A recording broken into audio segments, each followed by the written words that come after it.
some of these cars got people hurt. One of them was built with a jet engine, running on a fuel nobody expected, basically built in a garage compared to what came after it. And one of them is so strange that even car experts still argue about what it actually was and when it was actually born. These aren't just weird cars. These are the cars Detroit hoped you'd forget existed. The ones that got buried under Mustangs and Corvettes and never got their story told properly. Stick with me until the very end, because number one isn't just weird. It's the car that proved the biggest names in Detroit could actually be beaten by a company nobody was betting on. If you love forgotten American car history, you're going to want to see all 5 of these. Let's go. Car number 5, Corvair. 1961. Chevrolet builds a car and puts the engine in the back. Sounds small. It wasn't. Every major American car had the engine up front. That was the rule. Every single manufacturer followed it. Nobody broke it. Chevrolet broke it. The Corvair had a rear-mounted, air-cooled engine, a flat 6, sitting where the trunk should be, humming away behind the back seat like nothing else on American roads. It looked nothing like a Chevrolet. Clean lines, no chrome overload, almost no ornamentation at all. It looked like it drove off a street in Europe, not off an assembly line in Detroit. People loved it at first. It was cheap, different, light on its feet, and genuinely fun to drive. Then, people started getting hurt. The Corvair's handling became one of the most controversial topics in American car history. Critics said the rear engine layout made it unpredictable in certain conditions. Lawsuits followed. Congressional hearings followed. It got so controversial that it changed how cars were regulated in this country forever. Chevrolet never fully recovered the car's reputation, no matter how many changes they made to later models. But here's the twist nobody talks about. The Corvair proved something dangerous can still be brilliant, and brilliant doesn't always mean safe. Speaking of dangerous ideas, the next car on this list didn't even have a normal engine. It had a jet turbine, and Chrysler was crazy enough to let regular families jive it home. Car number 4, Chrysler Turbine. 1963. Chrysler hands ordinary American families the keys to a car with a jet turbine engine instead of a motor.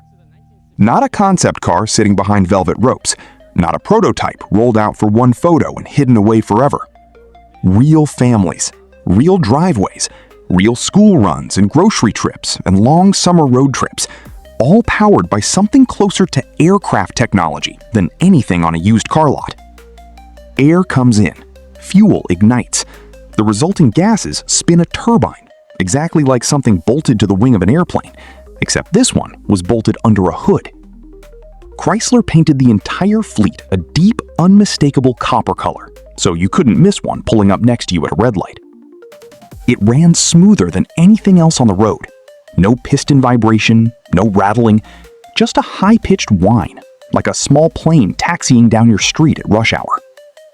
But it drank fuel fast, cost a small fortune to manufacture, and hesitated for a beat too long whenever a driver stomped the gas pedal in traffic.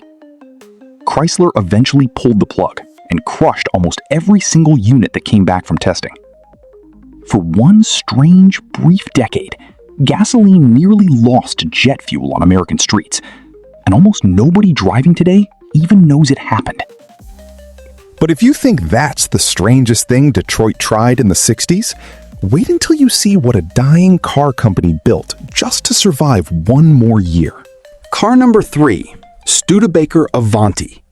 1963. Studebaker was dying. Sales were collapsing. Everyone inside the company, and most of Detroit outside it, already knew the end was coming. So they did something desperate, something almost nobody expects from a company running out of money. They built a car that looked like nothing else on earth. The Avanti. No front grille at all. A fiberglass body at a time when fiberglass on an American car was still considered strange. A roll bar built directly into the roof, long before roll bars were common in race cars, let alone something you'd take grocery shopping. It looked like a spaceship that got lost and parked next to a Buick. Studebaker didn't have the money for a smooth, traditional factory launch. So they hand-built these things, fast, under pressure, with rough edges and inconsistent panel gaps that would never fly at a bigger company. But underneath that bizarre shell was real, genuine speed. Certain versions were fast enough to set actual American speed records out at the Bonneville Salt Flats, embarrassing cars that cost twice as much. A company standing on its own deathbed built one of the boldest, strangest cars of the entire decade, purely trying to buy itself more time. It didn't save Studebaker. The company collapsed just a few years later, and the factory doors closed for good. But the Avanti outlived the company that built it. People still restore them today. That's not just weird, that's almost eerie. And speaking of cars that refuse to look like anything else on the road, AMC was about to try something even stranger. Not once, but twice. Car number 2, AMC Marlin, 1967. AMC builds a car with a roofline that looks like it was stretched by hand, pulled backward like taffy, until it became something else entirely. The Marlin. That fastback roof swept back in one long, unbroken line, completely unlike anything else in AMC's lineup, and honestly, unlike most of what Detroit was building that year. It wasn't a muscle car. It wasn't quite a luxury car either. It definitely wasn't a normal family sedan. It was its own strange category. Nobody asked AMC to build it. They built it anyway, betting people would notice. Buyers got real space inside, comfortable seating for the whole family, and depending on which engine you chose, genuine V8 muscle hiding under that dramatic, sweeping roof. People either loved it the second they saw it, or they genuinely couldn't figure out what they were looking at. There was no middle ground with the Marlin. You either got it, or you didn't. And AMC wasn't finished being strange, because what they built next didn't just break the mold one more time. It walked straight into a fight with the biggest names in Detroit. Car number 1, AMC AMX. Here's something almost nobody gets right, even today, even with the internet full of car facts at everyone's fingertips. The AMC AMX gets labeled a 1967 car online, constantly, on forums and spec sheets and even some auction listings. It's wrong. Production didn't actually start until the 1968 model year. One of AMC's most legendary cars has had the wrong birthday attached to it for decades, and almost nobody has bothered to correct it. Here's why the car itself mattered so much, wrong birth year or not. Every other manufacturer in Detroit was chasing bigger and bigger muscle cars. Longer bodies, heavier frames, more chrome trim than the last model year. AMC did the exact opposite. They built the AMX short, tight, and mean. A true two-seat cabin, a long, aggressive hood, a wheelbase shorter than almost anything else you could buy new that year. Under that hood sat a 390 cubic inch V8, producing somewhere around 315 horsepower, depending on the exact configuration. That's serious muscle, crammed into a body that genuinely looked like it belonged on a racetrack instead of a suburban driveway. Ford had the Mustang, Chevrolet had the Camaro and the Corvette, Dodge had the Charger, Pontiac had the GTO. AMC was the smallest player sitting at that table. Nobody outside the company expected them to compete, let alone stand out. They built the AMX anyway, and Would you risk your badge, your career, everything you built for one car like this? Comment yes or no below and follow for the next hidden muscle car story. Genuinely held its own against cars built by companies 10 times their size and budget. It wasn't weird because it was flawed.